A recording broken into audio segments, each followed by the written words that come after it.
Oke teman-teman, kita lanjut belajar lagi ya tentang materi manajemen PNS. Oke, kita langsung saja di video ini kita mulai dari pasal 257. Ayat 1, PNS yang telah selesai menjalankan cuti di luar tanggungan negara wajib melaporkan diri secara tertulis kepada instansi induknya. Batas waktu melaporkan diri secara tertulis paling lama 1 bulan. Setelah selesai menjalankan cuti di luar tanggungan negara.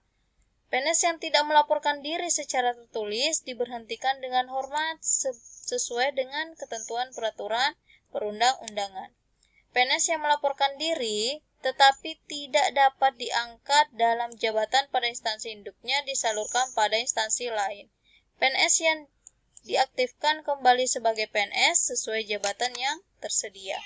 Penyaluran pada instansi lain dilakukan oleh PPK setelah berkoordinasi dengan Kepala BKN. Untuk masalah cuti di luar tanggungan negara ini ada penjelasannya ya di pasal selanjutnya, nanti ada di video yang satunya lagi ya, nanti kita belajar tentang itu juga, tentang cuti di luar tanggungan negara. Oke, lanjut ayat 7. PNS yang tidak dapat disalurkan dalam waktu paling lama 1 tahun diberhentikan dengan hormat sebagai PNS. PNS yang dimaksud ini adalah PNS yang tadi ya setelah menjalani cuti luar tanggungan negara. PNS yang diberhentikan dengan hormat diberikan hak kepegawaian sesuai dengan ketentuan peraturan perundang-undangan. Lanjut pasal 258, PNS yang terbukti menggunakan ijazah palsu. Ya, PNS yang terbukti menggunakan ijazah palsu dalam pembinaan kepegawaian diberhentikan dengan hormat, tidak atas permintaan sendiri. Lanjut pasal 259, PNS yang telah selesai menjalankan tugas belajar wajib melapor kepada PPK paling lama 15 hari kerja sejak berakhirnya masa tugas belajar. Jadi PNS yang telah menjalankan tugas belajar itu kan diberhentikan sementara ya sebagai PNS. Nah, setelah masa tugas belajarnya selesai, PNS tersebut wajib melaporkan kepada PPK paling lama 15 hari kerja sejak berakhirnya masa tugas belajarnya. Dalam hal PNS tidak melapor kepada PPK, jadi dalam hal ini ya, PNS tersebut tidak melapor kepada PPK, PNS yang bersangkutan diberhentikan dengan hormat, tidak atas diri, dan dikenakan sanksi sesuai dengan ketentuan peraturan perundang-undangan. Lanjut pasal 276, PNS diberhentikan sementara apabila diangkat menjadi pejabat negara, diangkat menjadi komisioner atau anggota lembaga non-struktural, atau ditahan karena menjadi tersangka tindak pidana. Jadi ada 3 penyebab PNS diberhentikan sementara. Pertama, menjadi pejabat negara. Yang kedua, diangkat menjadi komisioner atau anggota lembaga non-struktural. Dan yang ketiga, ditahan karena menjadi tersangka tindak pidana.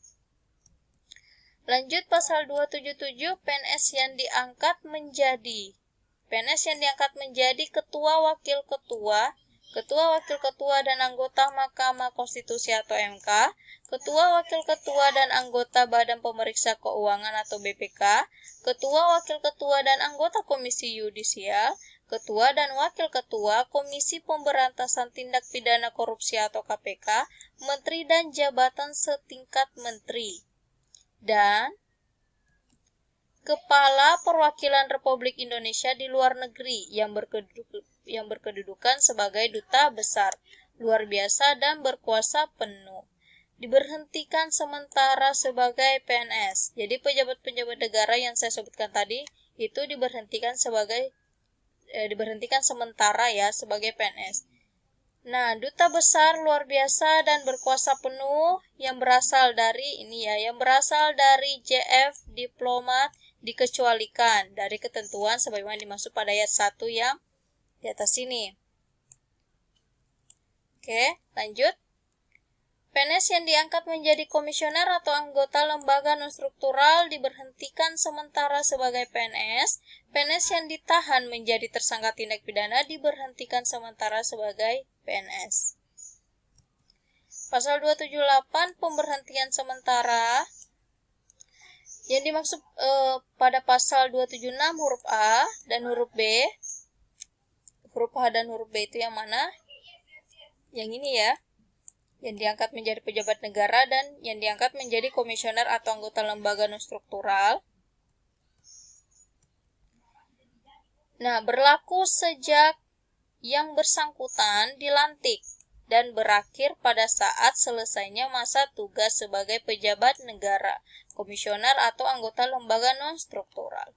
PNS yang telah selesai masa tugas sebagai pejabat negara, komisioner atau anggota lembaga non-struktural melapor kepada PPK paling lama 1 bulan. Paling lama 1 bulan sejak selesainya masa tugas. Pasal 279, PNS yang diberhentikan sementara dimaksud pada pasal 276 huruf A dan huruf B yang tadi kita bahas tidak diberikan penghasilan sebagai PNS. Jadi pada saat mereka diberhentikan sementara karena menjadi pejabat negara, PNS tersebut tidak diberikan penghasilan sebagai PNS. Penghasilan sebagai PNS tidak diberikan pada bulan berikutnya sejak dilantik sebagai pejabat negara, komisioner atau anggota lembaga non-struktural. Pasal 280 pemberhentian sementara berlaku sejak PNS ditahan. Ini untuk yang poin C yang PNS terlibat dalam kasus pidana ya. Jadi berlaku sejak PNS ditahan. Lanjut pasal 281, PNS yang diberhentikan sementara tidak diberikan penghasilan. PNS yang diberhentikan sementara, coretannya salah. Jadi ini ya, PNS yang diberhentikan sementara diberikan uang pemberhentian sementara. Uang pemberhentian sementara ini diberikan sebesar 50% dari penghasilan jabatan terakhir sebagai PNS sebelum diberhentikan sementara sesuai ketentuan peraturan perundang-undangan. Uang pemberhentian sementara diberikan pada bulan berikutnya sejak ditetapkannya pemberhentian sementara. Oke, pasal 282 pemberhentian sementara yang dimaksud dalam huruf C yang terkena tindak pidana tadi berlaku sejak dikenakan penahanan sampai dengan dibebaskannya tersangka dengan surat perintah penghentian penyidikan atau penuntutan oleh pejabat yang berwenang atau ditetapkannya putusan pengadilan yang telah mempunyai kekuatan hukum tetap. Pasal 302, PNS yang tidak dapat disalurkan pada instansi lain karena perampingan organisasi atau kebijakan pemerintah, ini sudah kita bahas di video sebelumnya ya, akan diberikan uang tunggu.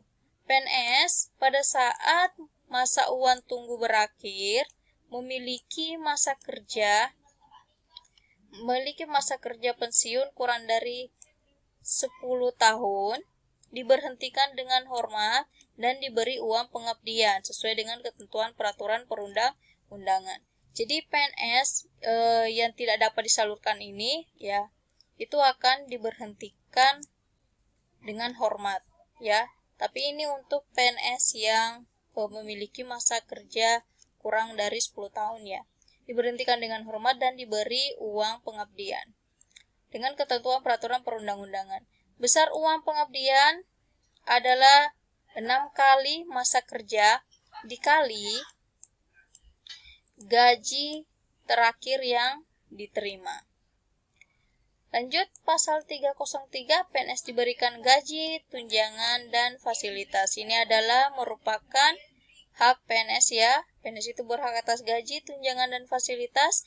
Gaji, tunjangan, dan fasilitas diatur dengan peraturan pemerintah.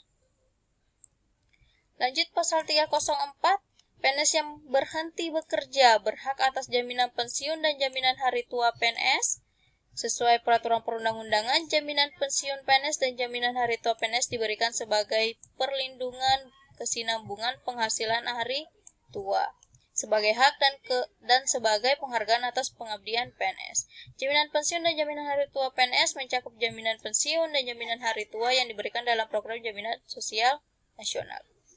Sumber pembiayaan jaminan pensiun dan jaminan hari tua PNS berasal dari pemerintah selaku pemberi kerja dan iuran PNS yang bersangkutan.